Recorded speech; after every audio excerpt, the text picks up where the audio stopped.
Okay.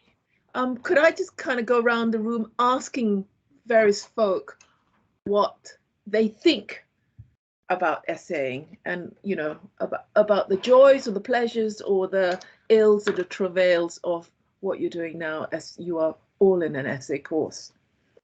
Okay, Nathan, we start with you. Okay.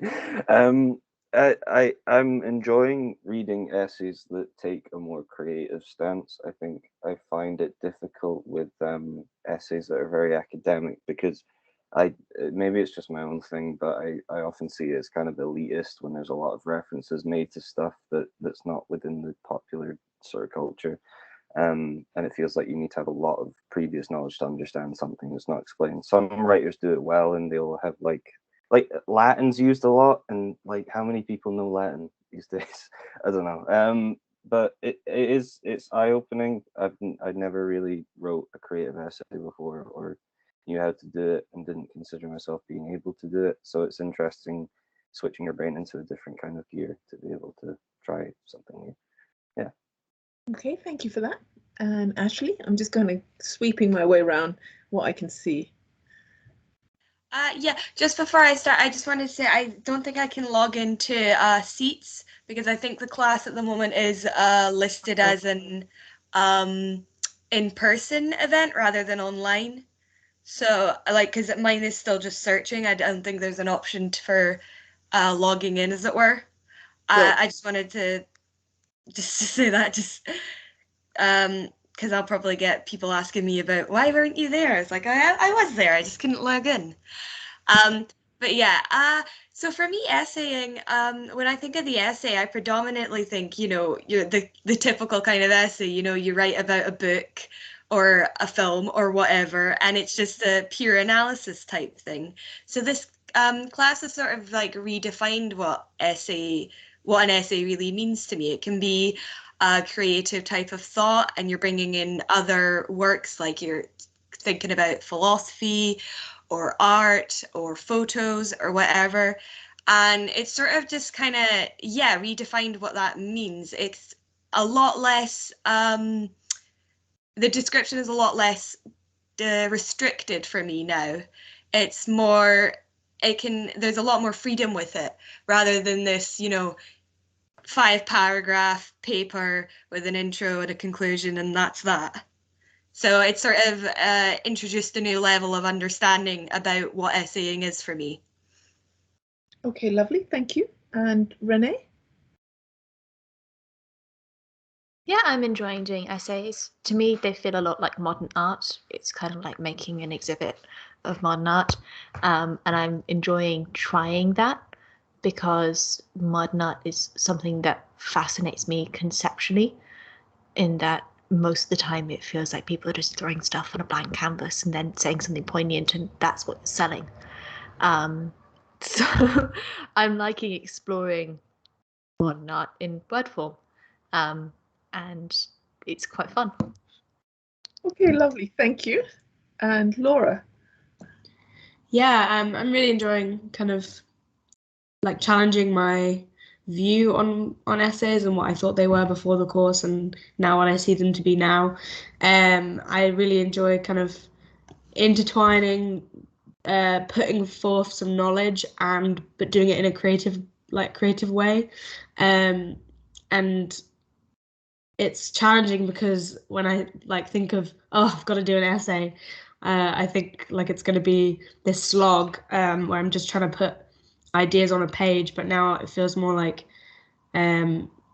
something that I actually have to construct and think about. And yeah, I'm feeling really happy that I'm being challenged by it, and challenged to improve, I guess. Thank you. Valeria? What's the question?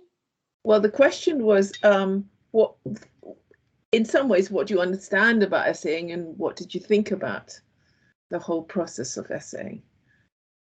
Like so far? Well, I think it's quite challenging, but also very rewarding, because because it really pushes you to like explore areas of writing that you haven't before. And I think also I really enjoy the reading because you get to do all very different kinds of reading. You can take inspiration from like anywhere. And yeah, I really enjoy that. Okay, thank you. And Drew, I can't see you, but I presume you're on, although your mic is off at the moment. Can you join us? Oh, lovely. Yeah. I don't really have much interest to say, I don't think, but I guess I just enjoy being able to take two different but not completely separate thought processes and then find a way to link them together into something, into like one complete thing. Okay, that's And lovely. that's really fun. Thank you. And Sophie, we haven't seen a lot of you, but for a variety of reasons. Thoughts on essaying? I've quite enjoyed how it's kind of like broken down what I've thought of an essay, you know, because I always thought it was really academic. And it's been interesting thinking about how, you know, it doesn't always have to be an essay, it can be creative and non-fiction, but I don't know, I guess I'm still kind of confused between the fiction and non-fiction part of it and the difference between writing an essay that's not going to come across as like a short story or something. I don't know, I feel like as we go through the prompts each week, and I'm like just writing them in my book, I don't know, I just can't seem to pinpoint what it is that I'm supposed to be doing, like what makes the difference between a creative essay and, I don't know, a story. Okay, thank you for that. Okay, Kirsty, I'm going to let you in because you need to go earlier than all of us. I'm fascinated by what Sophie just said. I'm fascinated by why it is that we should mind, Sophie. I'm just finishing a collection of short stories at the moment. The short stories themselves ask that same question. What's to stop these stories being essays? Why should we be so confused and so interested in making boundaries between things and knowing the difference, as opposed to the enormous fascination of bringing things together and seeing what happens when we can join and blend and meld? Perhaps we can make that a starting remark for this session. I want to say that I'm very excited by all the work I'm reading from you all. It's really exciting to see you grappling with a form that is challenging, that is like nothing else that you've met in your studies, and it continues to trouble you in ways that all of you have described to a greater or lesser extent. Being troubled is interesting. Being troubled means that you're thinking, and it means that you're being engaged. Love what Renee said about, you know, is this just throwing stuff at a canvas and then calling it something with meaning? Is this a short story, as Sophie's just described? Does it bother me that I can't answer this question? You know, these are all really exciting responses to creative and intellectual questions. So first of all, yes, well done, all of you, for kind of running with this. Gail and I were talking earlier in the week, and we were just saying, we so wish that we had you all for a year, you know? This is the kind of thing that we need, not only a year, we need 3 years of your time. We need an entire degree in this subject. But luckily we have the time that we have available, and you're all going to do great things with it. The big thing is, I want to say to all of you, is use that reading. Some of you have remarked on it, about how interesting it is, and it is. You know, the reading for this module is really exciting. It's varied, it's peculiar. Really be engaged by it, even if you don't understand what some of it is or how it's contributing, or even if you feel like it's not contributing at all. Read and read again and read carefully and make notes. And even if you can't understand what you're reading, ask yourself what it is you're not understanding and ask yourself why, and and read it again. You know, read it until you understand a bit more than you had. Or if there are bits that you don't understand, just put them to one side and think, I'll go back to that in a month. We want to see your reading being part of the written work that you produce for this module. Now, there's no question going through your work here that you're all imaginative and you all have a very engaged take on describing the world and describing your experiences. You can all do this. What I'm now here to do is to tell you to bring that reading in as a way of creating richness and depth and texture to your work. So that's not just the meandering thoughts of a bunch of undergraduates, but is a text that's fully speaking to itself and to the other books that you're reading. The other thing I want to talk to you about is dissolving your own voices. You're all very good at knowing the kinds of writers you are, whether that's Nathan being quite funny and being quite full of opinions about things, or whether it's Laura with her sense of rich imagery and interiority. Okay, I know you all know what it is you can do. You're all quite friendly with a simile or a metaphor or two. I'm now here to tell you that I want you to dissolve all of that. I want you to forget about the kinds of writers you think you are, the kind of writing you think you make, and I want you to go back to the subject itself that's under review and let that start doing the speaking for you. What kind of language might that subject want you to use? Is it the kind of subject that even wants you to use something as fancy as a simile or a metaphor? Does it want an image for something? Or is it the kind of subject that just wants to show thinking? Contrarily, it might be a subject that does nothing but require you to go fully fledged into writing a poetic response or a musical one. But I want you to begin with the idea of the subject itself as giving you indication of your writing, rather than your own sense of yourselves and how you write and the kinds of things you know you can do and the kinds of things you find easy. To that end, I've got a couple of exercises I'd like you to start doing, and I'd like you to ideally do one of these every day. You can have the weekends off. The exercises run as follows. You take a text, and it can be anything. It could be like the first chapter of Pride and Prejudice, it could be the first page of Pride and Prejudice. And you simply rewrite that in a different voice. So you take exactly the same thing that's going on. There'll be a bit of description, there'll be a bit of dialogue, there'll be a few verbs, moving characters around from one place to another, picking up china teacups and putting them down. You simply rewrite that page in a different format. It can be either, you know, you might write it as a scientific text. You might write it absolutely as a up to the minute stream of consciousness, first person, present tense text. It might be written as a play. That's the first exercise. The second thing I want you to do is take an object, any object, and I want you to very, very carefully describe it, and I don't want you to use any adjectives. Not any poetic adjectives, not any adjectives that have anything to do with shape or color or texture. I just simply want you to delineate that object in words. Okay? Two things designed to start dissolving that writing sense of yourselves.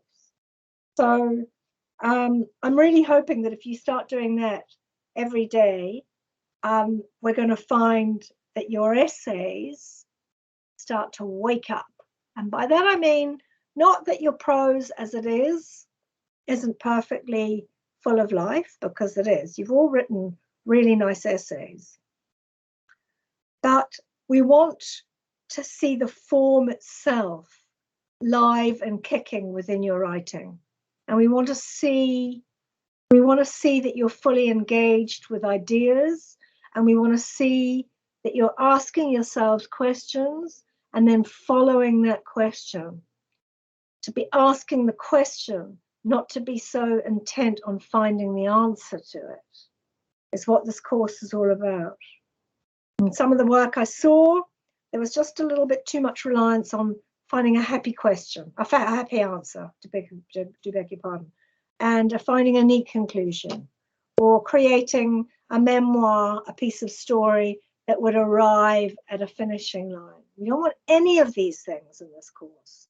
We just want to see the mind continuing to think and continuing to ask itself where it's going to go in the next paragraph. Any abstractions that you find come your way as you're asking these questions? This makes me feel angry. I like looking at this kind of thing because it makes me happy. How lonely this painting looked. Any of this kind of language, the minute it arrives in your pages, put a line under it, ask yourself what you mean. And then after you've asked yourself what you mean, describe it in words. Let's try and do away with abstractions. Let's not use abstractions as an easy way of summing up thinking or feeling or responding. Let's ask ourselves what they mean and how you can describe those feelings to the reader. And finally, I've written here in my remarks for this session, do unpack, define, and distinguish between different kinds of literary and artistic and philosophical terminology. And by that I mean to really set up your own sense of vocabulary around the terms that you use. You know, is this term critique going to be useful to you when you're writing your own essay? If so, how, why, and show that being put to use in the work that you make. So again, a bit like your abstractions, you're never allowing yourself just to fall back on easy terms, but rather every time you use a fresh term, a fresh literary approach, ask yourself why and what it is that it's contributing to your work.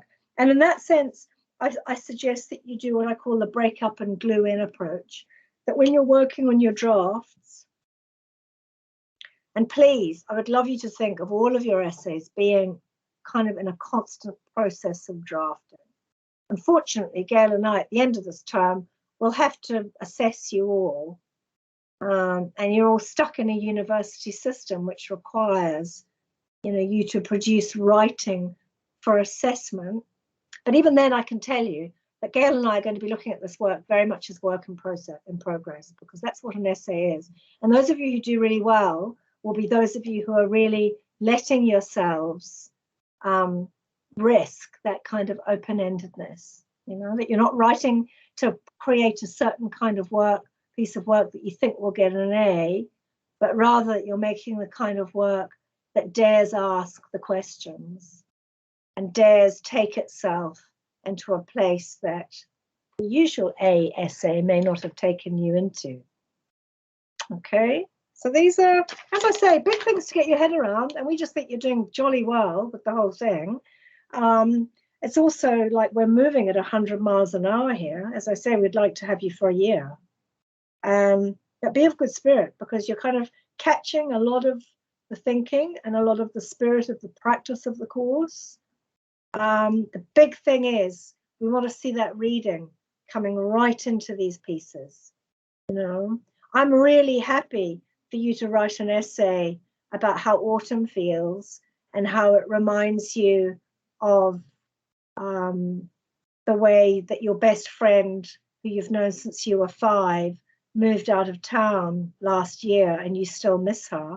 I'm cool as a cuke about you writing about all of that, as long as it's also filled up with Denise Riley writing about absence and loss and how language can never quite make up the gap between the thing that was there and the thing that's not.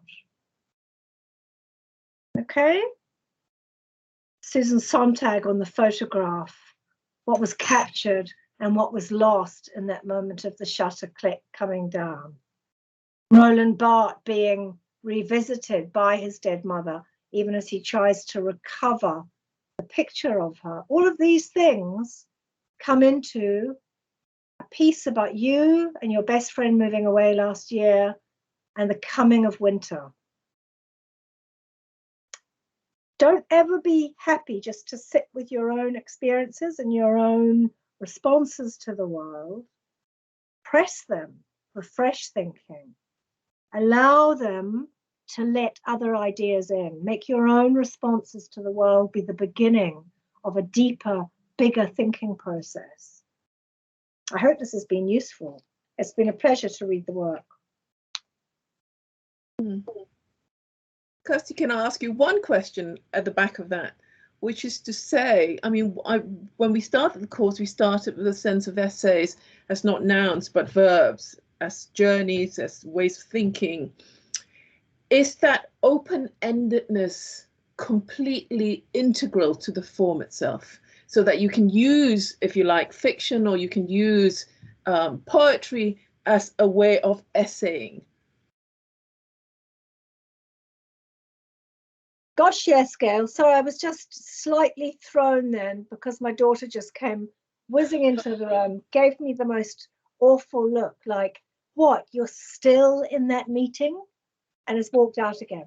So I'm a bit thrown, but I'm fine. No, absolutely. I mean, this is the thing. This is what's so gorgeous about the course, isn't it? You know, that it can be, that the response, there was this essaying, this word, this idea, this verb, can be a way of living. Yeah. It can be a way of responding to a poem, a painting, something your best friend just said, the light outside right now, the way that person just made you feel in the street. Everything becomes open-ended, and it becomes the beginning of a series of questions and thinking, and, as we put it before, kind of melding into experience. Kind of other interventions from those who've just kind of listened to all of that? Got any comments or remarks at this stage? I've got, I don't know, a question, I guess. Yes, Shirley. About the reading, I feel like if I would try to like put in reading, that then I'm not sure how to like avoid this insertion from becoming like academic, like I'm used to doing with like reading. That's always a little bit interesting, and it might be that if you have 3 or 4 lines from that reading, it sets you up for a series of questions that you ask yourself. And the piece that you wrote is on sacred spaces, on the architecture of the church, and perhaps thinking about your past, and that's all got legs. I mean, that's a lovely kind of start to an essay about thinking about a whole variety of different things. And I know that you're reading on the side, you're reading Theology in Stone, which starts us thinking about how these religious spaces, these sacred spaces, offers us kind of a whole host of different things, how to live, how rituals of how to be together, all of those things. And it seems to me that one can ask, when you're reading something and one is stitching that reading into the actual essay itself, then step back and ask yourself those questions of your own experience and of your own kind of traversing the churches that you inhabit. So that and in your own language, Valeria. And then that's the other thing. Use your own voice. Use exactly the same voice that's talked about walking through the building to ask questions about the texts about the building. You know, I think we often feel we've got to kind of adopt a different form of register. You know what Nathan earlier, have we lost Nathan, by the way? He's no longer on the screen. He's still there. That, you know, Nathan was talking about this business of feeling that one's been cut out somehow, that their language is exclusive and elitist. Well, what we're doing here is we're trying to undo all of those borders and those expectations. So if you feel yourself slipping into that kind of fake voice, you know, what is it, Gail? You're always quoting Zadie Smith, the third person neutral. Yes, the universal, I think it's called. Yeah. One thinks this, one believes this. Worse still, the first person plural. We now think this. Do you hear all of these things happening? Just rest it back and use your own phrase. I didn't feel comfortable when I read a chapter that began this way. What does she mean when she says, could it be maybe it's this? Does she possibly mean this when she says this? Let yourself be unsure. You know, the great thing about this is we're not going to give you marks because you knew. We're going to give you marks because you allowed yourself not to know. And you tested and showed that you've done the reading enough to take us there, you know? Yeah, that makes a lot of sense. Good.